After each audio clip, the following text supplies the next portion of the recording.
ಉಡುಪಿಯ ವೈಕುಂಠ ಬಾಳಿಗ ಕಾನೂನು ವಿದ್ಯಾಲಯದಲ್ಲಿ ಸಂವಿಧಾನ ದಿನಾಚರಣೆ ಕಾರ್ಯಕ್ರಮ ನಡೆಯಿತು. ಯಾವುದೇ ಒಂದು ಕಟ್ಟಡದ ಅಡಿಪಾಯ ಗಟ್ಟಿಯಾಗಿದ್ದಾಗ ಕಟ್ಟಡ ಬಹಳ ಕಾಲ ಬಾಳಿಕೆ ಬರುತ್ತೆ. ಅದೇ ರೀತಿ ನಮ್ಮ ದೇಶದ ಅಡಿಪಾಯ ಸಂವಿಧಾನವಾಗಿದ್ದು ಇದು ಶ್ರೇಷ್ಠವಾದದ್ದು ಮಾತ್ರವಲ್ಲ, ಸಾರ್ವಕಾಲಿಕವಾದದ್ದು ಎಂದು ವಕೀಲರ ಸಂಘದ ಅಧ್ಯಕ್ಷ ಬಿ ನಾಗರಾಜ್ ಹೇಳಿದ್ದಾರೆ. ಉಡುಪಿ ವೈಕುಂಠ ಬಾಳಿಗ ಕಾನೂನು ವಿದ್ಯಾಲಯದಲ್ಲಿ ನಡೆದ ಸಂವಿಧಾನ ದಿನಾಚರಣೆ ಕಾರ್ಯಕ್ರಮದಲ್ಲಿ ಅವರು ಭಾಗವಹಿಸಿ ಮಾತನಾಡುತ್ತಿದ್ದರು. ನಮ್ಮ ಸಂವಿಧಾನ ಒಂದೆರಡು ದಿನದಲ್ಲಿ ಒಂದೆರಡು ಜನರಿಂದ ರಚಿತವಾದುದಲ್ಲ. ಇದಕ್ಕಾಗಿ ನೂರಾರು ಜನ ಹಲವು ದಿನಗಳ ಕಾಲ ಶ್ರಮ ಪಟ್ಟಿದ್ದಾರೆ. ಹಲವು ದೇಶಗಳ ಸಂವಿಧಾನವನ್ನು ಅಭ್ಯಸಿಸಿ ನಮ್ಮ ಸಂವಿಧಾನ ರಚಿಸಲಾಗಿದೆ. ಇದು ಇನ್ನೂ ನೂರಾರು ಸಾವಿರಾರು ವರ್ಷಗಳಿಗೆ ದೇಶಕ್ಕೆ ಬೇಕಾದ ಭದ್ರ ಅಡಿಪಾಯವನ್ನು ಹಾಕಿಕೊಟ್ಟಿದೆ ಎಂದರು. ಕಾರ್ಯಕ್ರಮವನ್ನು ನ್ಯಾಯಮೂರ್ತಿ ಶಾಂತವೀರ ಶಿವಪ್ಪ ದೀಪ ಬೆಳಗ್ಗೆ ಉದ್ಘಾಟಿಸಿದರು. ನ್ಯಾಯಮೂರ್ತಿ ಶರ್ಮಿಳಾ ಎಸ್ ಕಾನೂನು ವಿದ್ಯಾರ್ಥಿಗಳಿಗೆ ಸಂವಿಧಾನದ ಪ್ರತಿಜ್ಞಾ ವಿಧಿ ಬೋಧಿಸಿದರು. ಜಿಲ್ಲಾ ನ್ಯಾಯಾಲಯದ ನ್ಯಾಯಾಧೀಶರುಗಳು, ಕಾಲೇಜು ಪ್ರಾಂಶುಪಾಲರು ಮತ್ತು ಅಧ್ಯಾಪಕರಿಂದ ಹಾಗೂ ನೂರಾರು ಕಾನೂನು ವಿದ್ಯಾರ್ಥಿಗಳು ಉಪಸ್ಥಿತರಿದ್ದರು. ನಮ್ಮ ನೆಚ್ಚಿನ ಪ್ರಾಂಶುಪಾಲರಿಗೆ ಪುಷ್ಪವನ್ನು ನೀಡಿ ಸ್ವಾಗತಿಸಬೇಕಾಗಿ ನಮ್ಮ ಕಾಲೇಜಿನ ಅಧ್ಯಾಪಕರಾದ ಶ್ರೀಮತಿ ಮೇಡಮ್ ಇವರು ಪುಷ್ಪವನ್ನು ನೀಡುವುದರ ಮೂಲಕ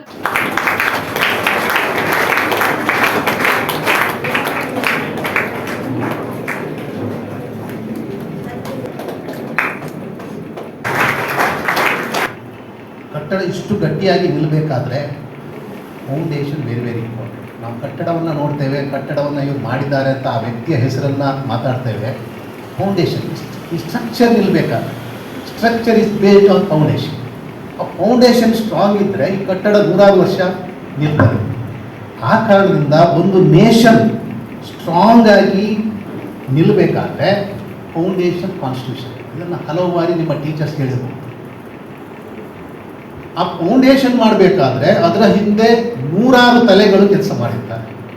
ಅವರನ್ನು ಈ ದಿವಸ ನಾವು ಸ್ಮರಿಸಬೇಕಾಗ್ತದೆ. 10 ತಲೆ ಇದರ ಹಿಂದೆ ಇದೆ. ಯಾಕಂತ ಹೇಳಿದರೆ ಈ ಫೌಂಡೇಶನ್ ಅನ್ನುವಂಥದ್ದು 1-2 ದಿವಸದ ಕೆಲಸ ಅಲ್ಲ, ನೂರಾರು ಸಾವಿರಾರು ದಿವಸದ ಅಥವಾ ವರ್ಷಗಟ್ಟಲೆಯ ಕೆಲಸ. ಹಗಲು ರಾತ್ರಿ ನಿದ್ದೆ ಬಿಟ್ಟು ಮಾಡಿರ್ತಾರೆ. ಅದನ್ನು ಯಾಕಂತ ಹೇಳಿದರೆ ಮುಂದಿನ ಸಾವಿರಾರು ವರ್ಷಗಳಿಗೆ ನಮ್ಮ ದೇಶ ಶಾಂತಿಯುತವಾಗಿ ಚೆನ್ನಾಗಿ ನಡೀಲಿ, ಅಡ್ಮಿನಿಸ್ಟ್ರೇಷನ್ ಚೆನ್ನಾಗಿ ನಡೀಲಿ ಅನ್ನೋ ಉದ್ದೇಶದಿಂದ ಅದನ್ನು ತಯಾರು ಮಾಡಿರ್ತಾರೆ. ಅವರ ಜವಾಬ್ದಾರಿ ಅನ್ನೋಂಥದ್ದು ಮಹತ್ತರವಾದದ್ದು. ಈ ಕಾನ್ಸ್ಟಿಟ್ಯೂಷನನ್ನು ಇವತ್ತು ನಮಗೆ ಡ್ರಾಫ್ಟನ್ನು ಕೊಟ್ಟರಲ್ವಾ, ಎಷ್ಟು ರಾತ್ರಿ ನಿದ್ದೆಯನ್ನು ಬಿಟ್ಟಿದ್ದಾರೆ ಅವರು, ಎಷ್ಟು ಕಷ್ಟಪಟ್ಟಿದ್ದಾರೆ, ಎಷ್ಟು ಕಾನ್ಸ್ಟಿಟ್ಯೂಷನ್ ಯಾವ ಬೇರೆ ನೇಷನ್ನ ಬೇರೆ ರಾಷ್ಟ್ರದ